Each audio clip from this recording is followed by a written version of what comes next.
Bom dia, pessoal! Eu resolvi gravar esse vídeo para falar de um assunto que eu acho muito importante e que tem sido, na verdade, uma coisa meio constante nos últimos tempos, recorrente não só nos meus atendimentos, mas também na forma como eu experimento a vida, que é a questão da necessidade da gente mexer o nosso corpo.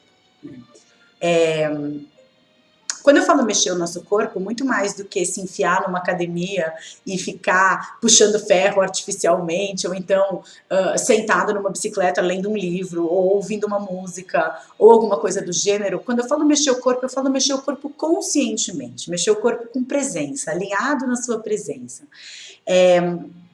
Eu recebo muitas pessoas que me procuram por causa de questões emocionais.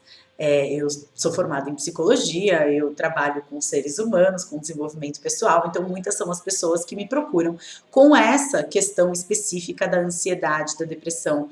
E eu sempre percebo que nessas pessoas existe um componente de artificialidade no modo como elas vivem a vida delas, muito presente. E quando eu digo artificialidade, eu estou dizendo de um modo de vida muito artificial, muito distanciado daquilo que existe na naturalidade, muito distanciado daquilo que nós, seres humanos, viemos a este mundo adaptados a sermos, né? Somos seres espirituais, somos seres de luz e de energia, mas antes de qualquer coisa, nós estamos aqui nesse corpo físico. E como é que eu me relaciono com esse corpo?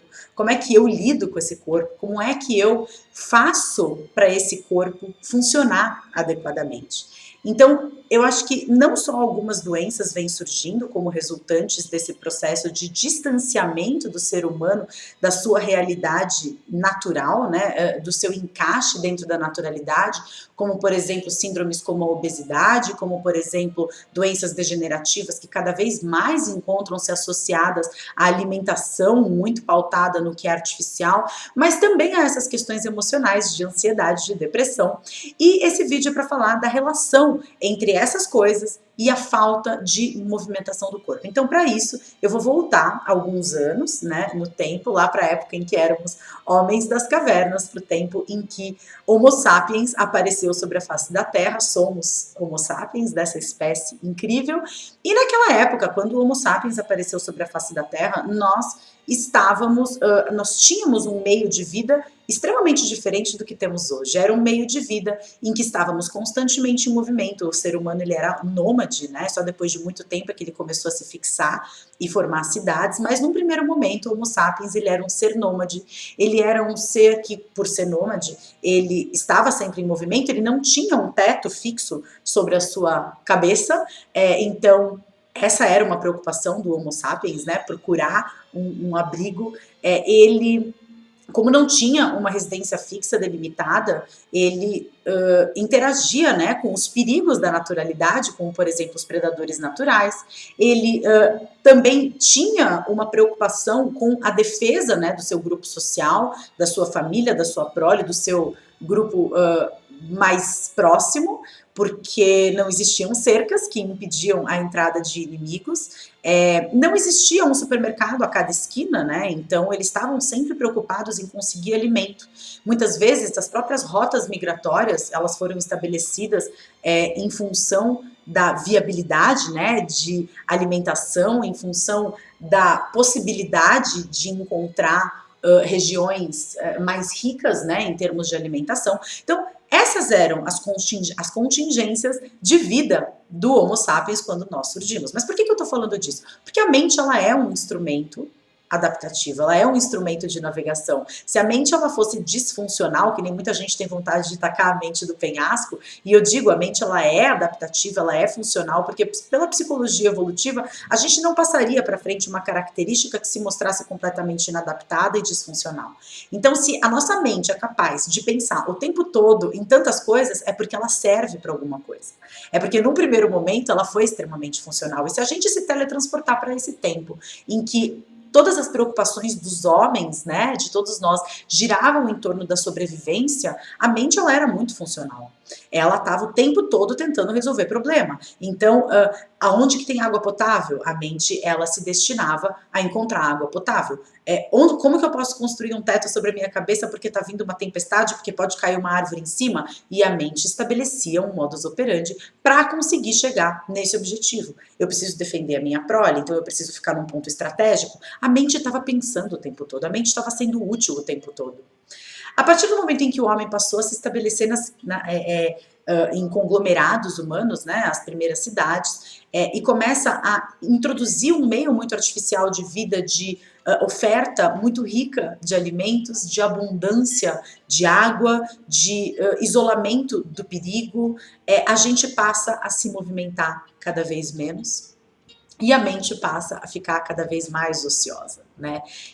A meditação, os primeiros indícios, os primeiros relatos de atividades meditativas aconteceram lá no Egito Antigo, né? A gente tinha aí, na verdade, nas civilizações orientais, eles foram capazes de perceber, né? Eles existem há muito mais tempo, todos nós aqui da América, nós somos resultado de processos migratórios, né? Mas lá naquela época, há milhares de anos atrás, os egípcios, os indianos, os chineses, eles foram capazes de perceber a necessidade de aquietar essa mente. Mas ainda assim eram povos muito ativos, né? Não eram como nós, que a gente passa... eu tinha um professor no curso de pós-graduação em acupuntura que ele falava o seguinte: nós temos 3 possibilidades de posição anatômica: deitado, sentado e em pé. O dia tem 24 horas, então supostamente éramos para passar 8 horas do nosso dia em cada uma dessas posições anatômicas. Nós não fazemos isso, né? Não fazemos isso, estamos muito distantes dessa realidade, cada vez mais nos distanciamos dessa realidade. E é por isso que muitas vezes a nossa mente, o nosso corpo sofre com os males da obesidade, as doenças circulares, a queda do sistema imunológico em função da falta de atividade física,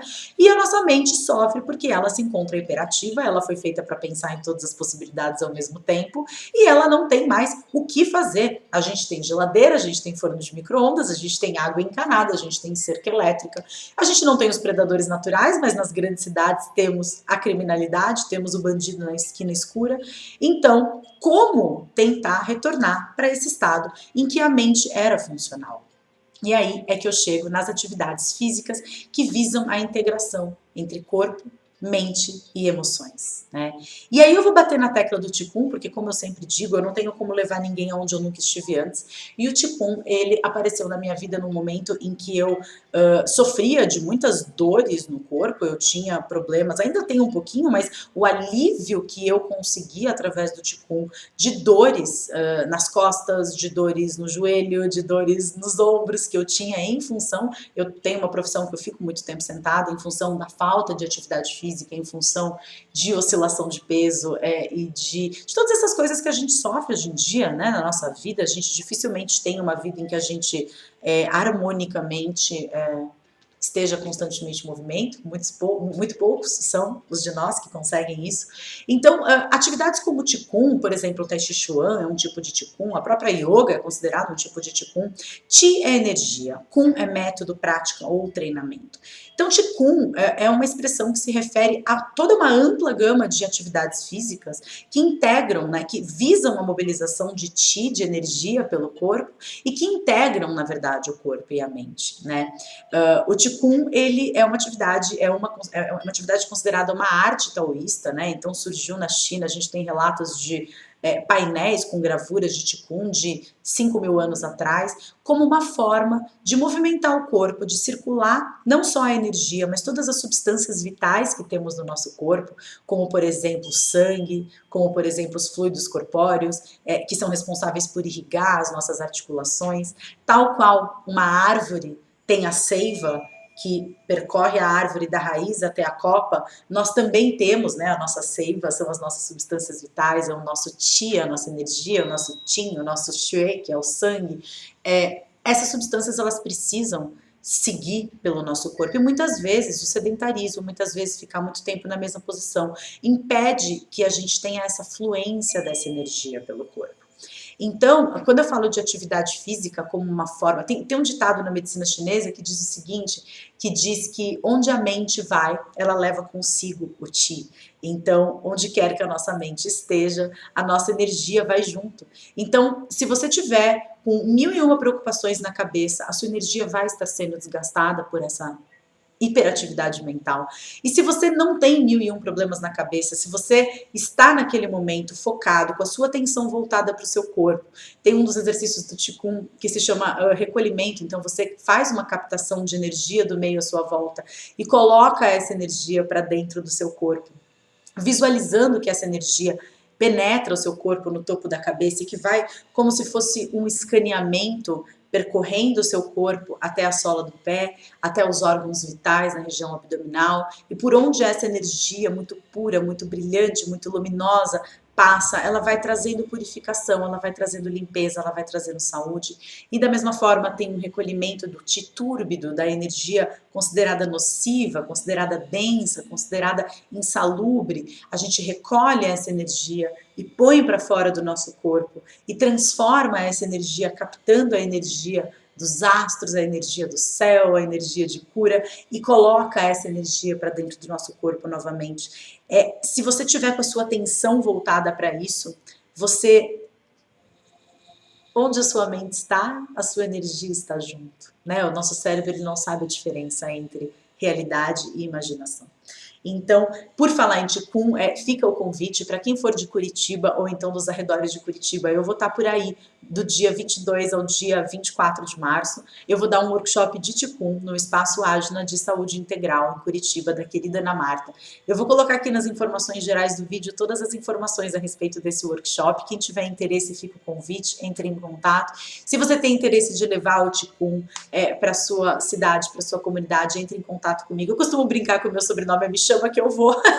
Então, se você tiver um interesse, entre em contato comigo também. Vamos difundir essas práticas integrativas, juntar o nosso corpo físico, mental e emocional numa única atividade, com benefícios físicos enormes, com benefícios emocionais enormes, aumento de sistema imunológico, facilidade de concentração e de atenção, redução dos níveis de depressão, de ansiedade, de agitação mental, diminuição sensível das dores físicas, enfim.